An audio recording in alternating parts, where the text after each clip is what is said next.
Alright, welcome back. Another Solar Guidance. This is going to be on God Part 2. This is episode 2 on God. Those of you that didn't check the first one, just go back around. On God is just an open-minded conversation about God.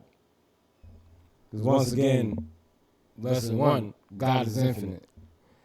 This one is, we're going to work through this, right? And I want everybody to understand as well, I haven't mentioned this before, but if you haven't picked up on this, I don't write all of this out. I have ideas, I have outlines, but I don't want to read anything. Like, to me, it's a disconnect. Even when what I have written is profound, I'll read certain things I wrote, in future times, but like I said, for the most part, I speak. And all of these videos are one take, one shot, no editing. I'm not editing. There's no, this is the first shot, first take. we just record and put it out, right? This is just real shit. Oh, another thing. Love you, Mom, once again. My mom told me I shouldn't be cursing.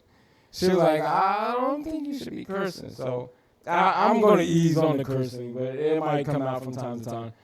So I got, respect my mom's opinion, her insight, and her advice.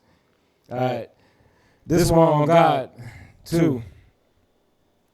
This message is, I'll just go with what I wrote. The title I wrote initially is Stop Marginalizing the Value of Your Experiences. Stop marginalizing the value of your experiences. All right, let's go. So, in life, we can all accept that life is divine in nature, right? So, this thing called life is divine in nature. So, whether you're spiritual or not, or whether you're religious or not, you're having a divine experience. Therefore, all experiences that you have are divine. And we're talking about the good and the bad. So when I say stop marginalizing the value of your experiences, I'm really not even talking about the good experiences. I'm talking about the bad experiences. The bad experiences that we have, we tend to marginalize because we can only see the negative. We only focus on the negative. We only focus on what we're losing. We're only focused on what's being taken from us, man. We're only focusing on the illusion of what we're losing. But we focus on the negative, the so-called negative, and I guarantee you, as a person who has been in quite a number of those situations, I have learned and I have seen over time and consistency that even in the most negative scenario and situation, there's a gem.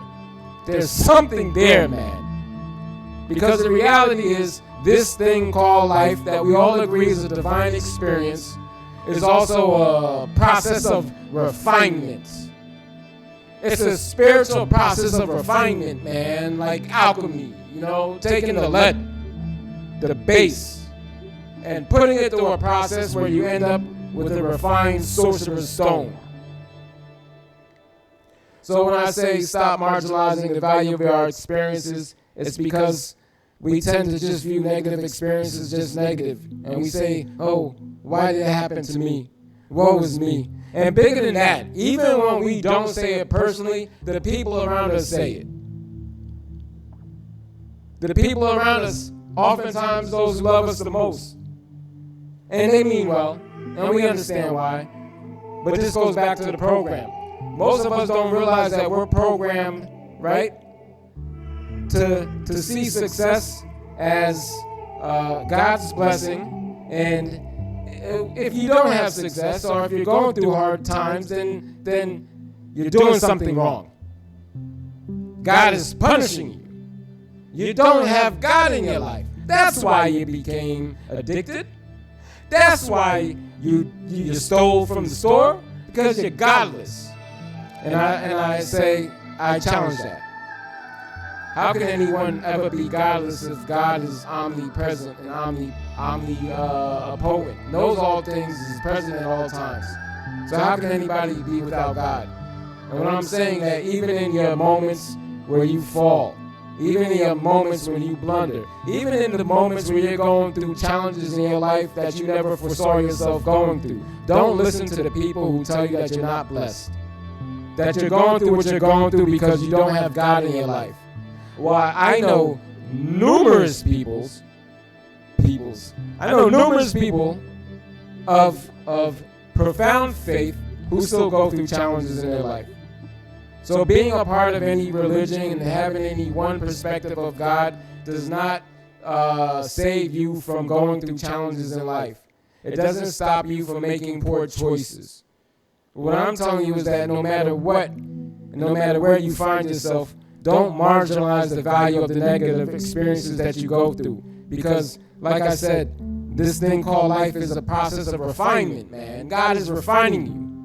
You're going through the things that you need to, so you learn the lessons that you have to. And sure, sometimes we make those lessons harder than they need be. But don't ever think for a moment that even when you made the poorest choice of your life, that God wasn't present. God is present at all times. And who is a man or a woman to tell another person that they don't have God in their life? That's between that person and God. Or dare you say you speak for something that's infinite? Dare you say you have the authority to speak for something beyond your understanding? But apparently you have the right to go around and judging others because somehow that right has been given to you.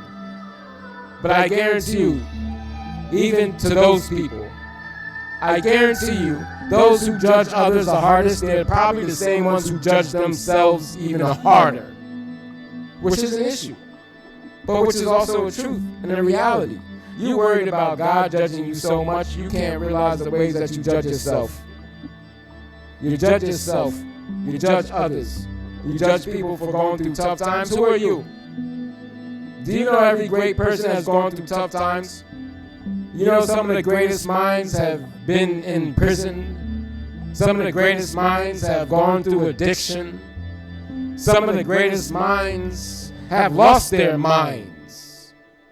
But who are we to say they didn't have God in that moment? Who are we to question the process? So, no matter what you're going through, understand this, that you are a spiritual being having a human experience. Therefore, all things are spiritual. All experiences are spiritual.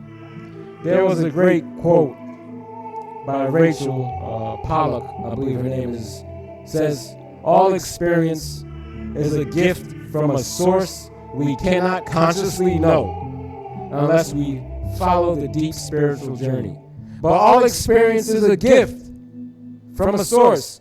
And I know it's hard for some of us to swallow that pill, but even our most negative experiences bring strength when processed, when looked at, when examined. See, you're not supposed to hold on to it.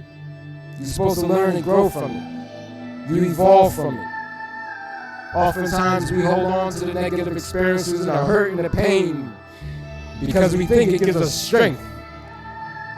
But the truth and the reality is, man, is that the strength comes from something beyond that.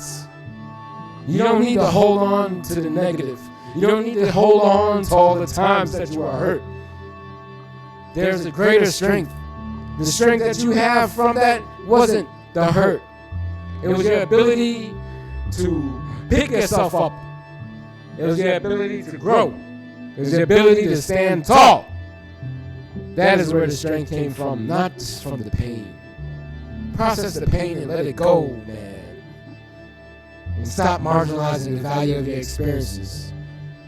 And don't let others tell you that because you've gone through hard times and that you made mistakes, that it's because you don't have God in your life. If God is not in your life, then you, and you alone, know that.